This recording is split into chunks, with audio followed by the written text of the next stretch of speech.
大聲少少啊！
si tin hu ngai ha buan tu kap tu ni nai tu sing tu pa ni bu ye ser yang se ngo buan po chi min bu ye ho tao có nang tổ yem bu ye mẹ thả phai pot phai wa tụm ma thì ho bu ye ho tao ba con sáng suốt khu phiền mía bố mày những kinh sâu yếm mà thai sâu chụp phàm giang chụp chúa yếm thì họ bây giờ tao sáng suốt khu phiền mía yếm kinh sâu yếm mà thai sâu và Matthew chapter 13 verse 19 bố buộc với chúng tổ nhưng bố bùa when anyone hears the word of the kingdom and does not understand it, then the wicked one comes and snatches away what was sown in his heart. This is he who receives seed by the wayside. Con bùa bùa.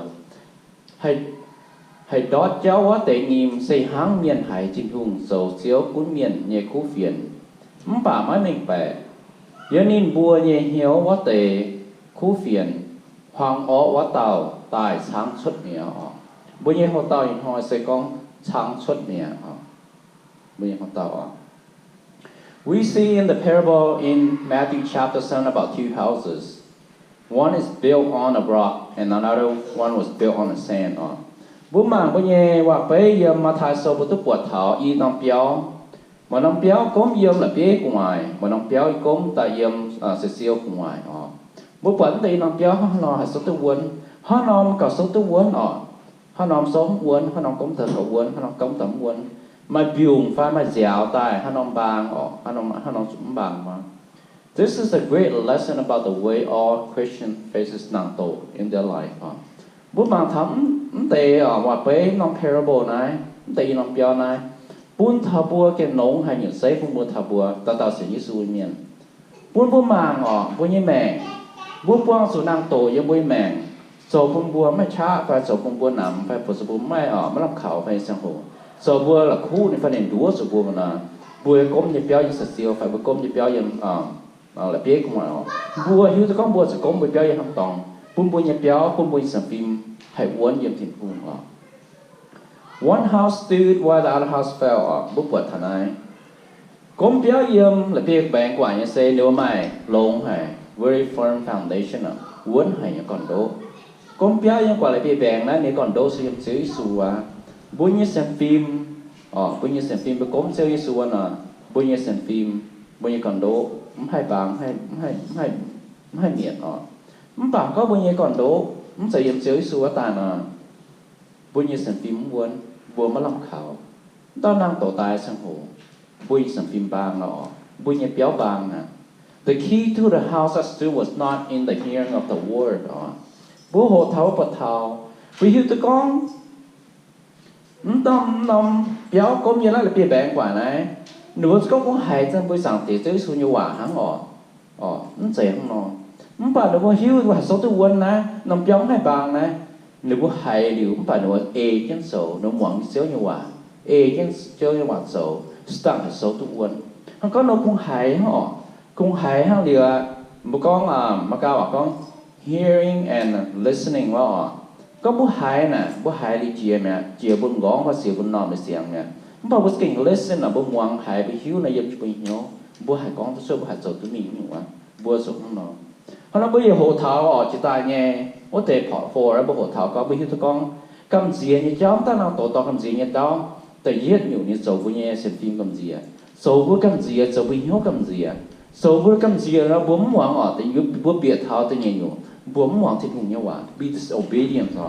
bố mà bố sáng tiệt rất nhiều quá mà bố sầu nông hồ nhá bố không bố sầu nông hồ với chúng ta đang tổ nên đúa sụp bố nhá nên deception bố nhá nên deception nên đúa sụp bố nhá sầu bố đót sầu bố nông hồ sầu bố ngoan xíu nhiều quá cái nhiều quá sầu bố cầm gì mất tỏi sầu nhiều mất tỏi mình sầu nhiều sầu trên đầu hang bố con chỉ ta nó nàng này nhỏ nào nhỉ nào giống thiếu cái xếp thiếu tiếp biểu bà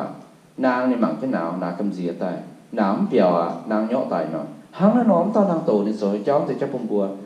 cầm gì nàng bông bắt tỏi sầu nhưng hát rằng lò ná là quá rồi cho mình là nhớ cho bùi sẽ phim là nhớ cho bùi nhảy hiếu là nhớ cho bùi chịu bằng là nhớ cho bùi học tỏi bùi cầm gì chứ mua sầu nhưng Để bố cầm gì chứ chỉ chứ phải như bố mẹ cũng chú bố như mẹ để bố mỏ thì cũng niệm đúa cho bố mẹ hắn nó the devil knows that he cannot defeat us if we cannot see for last no we do bố này hắn có Satan ta Satan ta đang tù này niệm hay hình chỉ bùa như sinh quân hai tài bùa sản phim hai tài hai mau gì hắn có niệm ta Satan ta đang tù này niệm đúa cho bùa để nó nên hai đứa sự bùa liu sang hai xuôi với nên quân sang hai miền hai tại hai lệ cô thiên hùng hàng họ bùa hộ thằng nào bị hiếu thằng này. Today we are going to see some more things that can cause us to fall into nàng tổ sao. Thì họ bên Hồ Chí Minh bên nhà Hồ Tàu nàng tổ dùng bên nhà mẹ này. Bùa em mang thảo mà hai nhung cháu mà hai yểm cháu và mà hai tòng. Chúng ta nàng tổ hai đứa bùa hai đọp hai biển này sẽ phải cái nhúa. Ở chỗ này ngã tại dùng bên nhà mẹ dùng bên nhà phim mà. After showing his disciple of the mystery of the kingdom by parable, Jesus asked, "Have you not understood what this thing is?" Chúa Giêsu này sáng nay sẽ có giáo, này con thấyว่าไปบุญในบัวเหลียวcon bảoว่าไปบุญในบัวเหลียวcon bảo thấyว่าไปแต่có buồnในบัวเหลียว Chúa Giêsu nói là buồn. Chúa Giêsu nói này sẽ có con mày buồn bị hiếu túng để cho bị hiếu để xỉn để cho đi buồn ái nếu Chúa Giêsu này xin này để cho này sẽ có Chúa Giêsu xin này để cho xin song khăn như xin này để cho mày buồn xuống cái bị hiếu Wait till Jesus wanted all who hear him to understand him. Wait till Chúa Giêsu ở bún tao hai này nghe hoàn thế, hai này nghe cốt phiền thế, hai này nghe hoàn bén thế đó, hai này có nghe hoàn thế đó. Ở bún út kinh biệt nhau như nồi nhau của nhau mình. Mọi nín ở bún là bùa hai đi như nồi nọ ham sưởi cái đó hai mình có người ta, chọn ta hát về bữa cần hiếu mình cần nói tập buông ở cái lòng tòng và hiếu ham cái lòng tòng mình. Nín ở bún ham nó. Nín ở bún là bữa kinh hiếu bị hiếu mình. Yeah, Jesus wanted them to act upon it too. Vậy chứ when you sang Chúa Giêsu, ở bênนู้hay ở bênนู้bị hiếu, liền bênนู้có kinh cái số cho mình, sang hay uốn họ, sang hay cho mình khui như sai có, khui như nằm nhiều. To have and understand and act upon them, we need the help of the Holy Spirit. Hắn có mua bị hiếu sẽ tình hùng nghe sẽ tình nghe ham, mua bị hiếu sẽ tình hùng nghe chưa chỗ hòa. Bố bị hiếu sẽ tình hùng nghe và với bố cho mai sinh linh như bố như mẹ bố chiều sinh linh như cha như bố như mẹ bố cho mai sinh linh như cha sao bố như xem phim như bố sang hai bị hiếu thế why họ chỉ because what because the Holy Spirit wrote the book of God which is the Bible for us to have an understanding of it we need the Holy Spirit to reveal it to us Way to sinh linh phía nó hiểm nó bốn kiện sâu tại buồn bùa way to chiếu cái số nồng sinh linh phía nó kiện sâu phía như nhiều này thì buồn bùa hắn nó bùa cho nồng sinh linh như cha nồng sinh linh như sông men nồng sinh linh như bên như mẹ như bên sản phim bùa sang tổ như sao coi bên như hiếu coi bên như gì coi nó kiện sâu như hiểm kiện sâu bùa mạng tập quần này buồn bùa hai tổ tập bị hiếu buồn bùa hai bìa hiếu taอยากbuồn bùa hai tao nó sẽ way to bùa cho chồng sinh linh sẽ tụng này Way to Chúa Giêsu nên phái sinh linh ta yếm ta mình hiếu tụng phía biển nó sâu nào phía biển nó bây giờ sâu nó bùn bùn hiu nó The Bible is the living word of God that is the hammer and fire kinh sâu nó thiên hùng nghe tổ yếm nó bên thảo bùa hang hiện xuôi hang tổ nó bùa thảo bùa như mẹ xuôi thảo bùa như mẹ xuôi thảo bùa xem phim bùa bùa như nái nên bùa như Jeremiah, we see in Jeremiah, by Jeremiah, he's a farm sang nghiệp Chúa yểm. We see that in Jeremiah chapter 20, verse 29 tells us, Isn't my word like fire, says Yahweh, and like a hammer that breaks the rock in pieces? Mình có một bữa, siêu con,耶hòa say hắn tổ và hắn bỏ là bê hú nhẹ hiệu xuôi mất sấy. Bùn bùn hiu na, nãy dùng kinh sâu thiên hùng của sinh linh phía dưới này sẽเป็นเสียวnhẹ hiện xuôi tổ phía từ bùn bùa. When we come to church, we will be challenged, polished, and instructed. This is the way God brings us to a mature understanding of the Word of God. This is the way God brings us to become a mature Christian. tung búa nó là bài bữa ta lái rồi là bài nó là bài nó là thịt này bữa ta lái thay thiên hùng này dưới ý số lồng nó trong hồ tài sò với những hiếu sò với những phim sò với những ê lệ bún búa hay hồจะphải bún búa xem phim hả hồ tự yếm nín bún búa ta hay phùi hăng nín nó chàng ta hăng nín nó bún búa hay mà show ta hay phải tông miên ta phải một cái hay phải tông miên ta phải yếm nín nhẹ dễ nghe hay cho thọ mình hiếu sọ mình ê búa nó là bài ta nên có nên nó challenge búa nên nó phong búa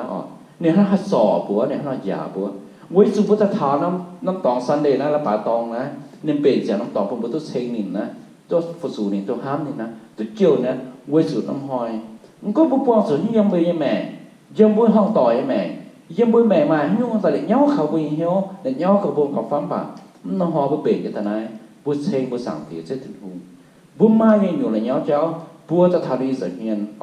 búa phụng búa này búa ta cào búa này búa thố búa này thèm búa sọ búa yếm búa như mẹ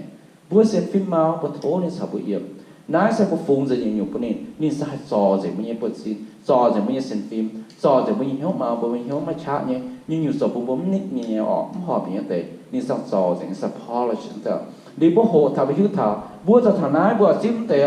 búa thố trên hông thèm này búa là cái nhung phải búa là cái này rồi điều hắn là búa sang cha mà thà búa xem phim cha thà mà thà búa như lệ cha mà thà búa như mẹ cha mà thà búa như xem phim mà cả con cả búa rồi tao họ chơi thì hùng như là búa rồi cái này rồi thì to nó sẽ hổ là búa mà nó sẽ hổ tại búa cha mà thà cái như mẹ cái xem phim đi búa sang mong cái này hoàn búa sang mong cái này extract búa như sầu búa sang sầu chứ mình This is the reason that unnecessary walking around and talking should be stopped. And a wandering mind and sleeping is the devil's way to keep us from receiving the seed. Hắn nói bún bún thì hiếu thảo, bún nhẹ mẹ, bún xin giới suy miền, bún mà giới suy ham miền chứ bún hiếu quỳnh mà. Bún họ chủ mình thời nó muốn, mình thời nó béo, phải mình thời nó lãng phải. Chả chứ bún tỏi chứ cái nhẹ nó cho bà lại bà mình, bún họ cho chả chứ nó bún mình có hòa phú, có hòa sầu, có tổ kịp bao miền, phải có tổ một tỏi miền bố họ cho sản cho nó một种的叫bố hiếu tông thì cho bố cho tiền cho tấm phùi bố sản tiền sẽ tình hùng bố thúc buôn bố nhé hiếu lệ có tình hùng này hiếu biểu mình phải bố nó có bố chơi trên đâu bố hắn miền có người hắn là hắn bố tổ sâu sang hồ phải bố nãy bố mà mình xuân tổ miền có cái sâu miền phải bố nãy bố chơi trên bố tổ sâu trong bố chơi trên không phải bố sinh nhỉ tụi tàng hai bố trốn tôi được khu có nghĩa là bố nhân còn phán bố hám cái nhung nha bố nhân hiếu bố mình cầm phung đau nha hắn có bố bó sự nó trong hồ na bố sự chiều thì cũng nhẹ chá chiều sinh linh là thành bố bố sự bố tung nó trong hồ bố hiếu biểu nó trong hồ na bố hiếu hám cái nó tỏ mình cái nó tỏ trong hồ na tung nó trong hồ tao năng tổ tao sa tàn nên gió gọi bố nhẹ khu phiền như bố nhẹ hiếu gió quảng nha tung bố xít tu nhẹ thịt hồ nhẹ khu phiền như bố nhẹ mẹ này nên ghé cái này gió quảng như bố nhẹ mẹ nha bố hay xít teo là bố cần hay xít là bố xít tu God wants us to have an abundant life right now.